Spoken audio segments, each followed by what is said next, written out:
Now, South Africa has been ranked among the world's 10 most unattractive mining destinations. This is its worst ranking since 2009. The Fraser Institute's global survey put South Africa with the likes of Zimbabwe and the DRC. Let's discuss this challenge, or the challenges mining companies are facing in the country, with their mining forum's Blessings Ramoba. Blessings, very good morning. Thank you so much for joining us here on eNCA. Before we talk about this actual survey, let's talk about some of the things that determine investment. If I'm a mining investor looking to explore South Africa, what do I look for first? Is it policy factors or mineral potential? What's more important? Good morning to you and your viewers. It's important that South Africa in the past was rated the best, one of the best countries when coming to investment in the mining sector. But recently, as you've seen, with the rating currently is very, very bad. We are compared with the likes of Zimbabwe in terms of investment rating and all of that. But also, it's very important to know that whenever investors want to come in the country, they look at the political stability. That is what is important. The issue of corruption, that which is affecting us currently in the country as a pandemic also. And more importantly is the issue of administration and access to those mining rights and prospecting rights whenever they want to come into the country and to invest. There have been a challenge recently when coming to access, when coming to investment. For example, when you come to the country, you are an investor. First thing that which you want to do, you want to identify your minerals that which you are interested at. And secondly, it's very important that to note that those investors, they want to apply for mining rights and prospecting rights and permits to mine, so that they mine legally and all of that. So there have been complaints by investors, there have been complaints by many stakeholders that it is very difficult to get a mining rights in South Africa because of the time period that which it takes to actually have these mining rights. Also, it's very important that to note that we are currently sitting about 4,500 mining rights and prospecting rights and permits that are not yet finalized in terms of processing by the Department of Mining and Energy.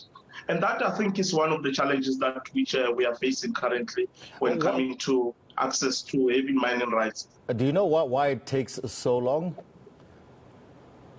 Yeah, I'll say that I think it's the issue of administration. The issue of administration is a challenge. We had the previous Director General in the Department of Mining and Energy, which he resigned last month.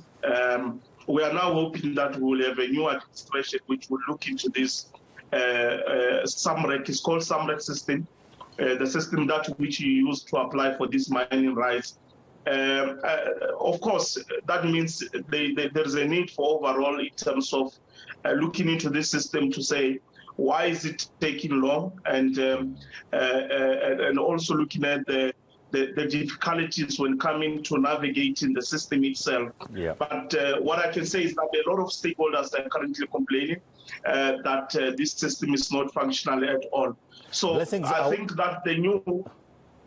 Sorry, are we seeing any resistance to transformation within the industry? Obviously, it will start at getting those mining rights in the first place. Doing a bit of research, there were complaints about the 30% and so forth.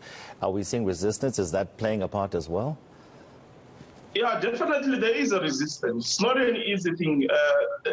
There is a reluctance when coming to the mining companies to implement that. And of course, we've seen some progress with other mining companies implementing that 30% BEE stakeholder and all of that. And also, you must understand when coming to mining charter, also there is a 70% procurement clause that which has been introduced, and that itself has been challenged in court, and also that.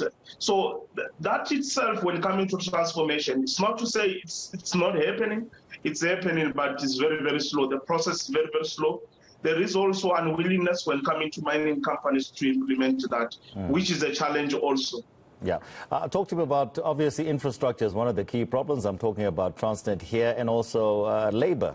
Does that play a part as well? When coming to rolling stock is a challenge. You know that our railway system right now is in shambles. It has been vandalized the entire country. And for you to have a good investment, if you come to the country, you are mining some of the minerals, you want to take them out of the country. And that itself is a challenge. And there have been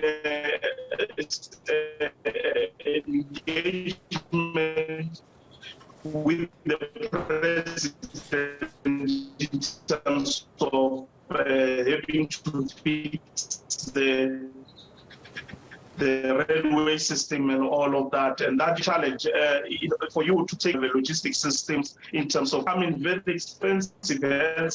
The rating says that we are not the worst investment country when coming to mining. But also it's very important to understand that these minerals in South Africa, we don't do a lot of beneficiations or take them out of the country or processing further and all of that. So currently it's a challenge. The cost of transportation, fuel has gone up and all of that. So it becomes very, very difficult. And when coming to labor also, we have been having this hostility and all of that. But I think that it is improving the labor. There is a mutual understanding. That itself, what has happened in the past in 2012 and the Marikana massacre and all of that, due to bad negotiations of the stakeholders and all of that, we are seeing improvement when coming to the relationship between the unions and the mines itself. Not to say that is bad. And of course, yes, labor has got a lot of powers in terms of the rights that which they have and all of that. You cannot take that away.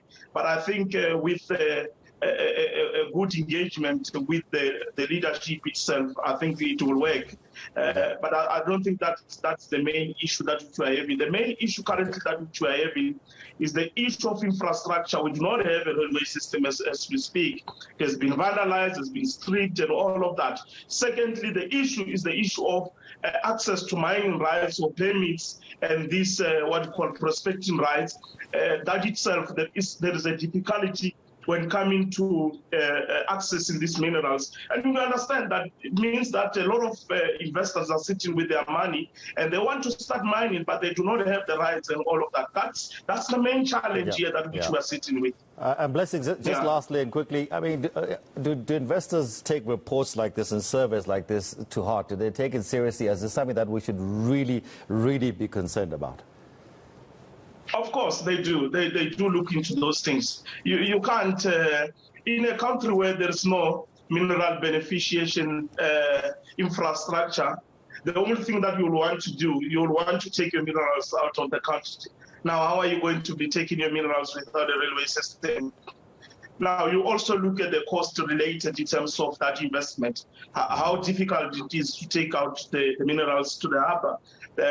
When coming to logistics and all of that, it's expensive. The fuel has gone up, and they look, I will say that they compare and they choose the best investment destination which they can. I mean, I will also do the same. Yeah, 100%. All right, thank you so much for speaking with us there. That was Blessings Ramoba from the Mining Forum of South Africa, talking about the annual Fraser Institute's mining survey. You're watching News.